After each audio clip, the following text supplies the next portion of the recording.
Hai, hampa kat mana tu? Semoga hampa semuanya sihat-sihat berjaya walaupun di mana hampa berada. Hari ini Mak Ali berada di Pasar Pagi Batu Empat, sahabat-sahabat noh. Pasar Pagi Batu Empat. Ya, sedikit view untuk hampa. Ya, buah naga, sahabat-sahabat, buah naga pula. Buah naga. Buah langsat.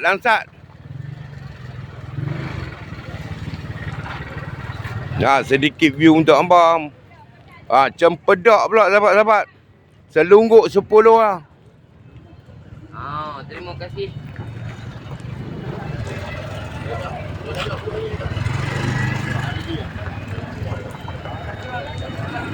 Sesiapa yang bermasalah dengan urat boleh dapatkan minyak raja kayu untuk memulihkan urat kat Bayu Mak Ali. Okey, jumpa lagi next video. Bye bye. Assalamualaikum.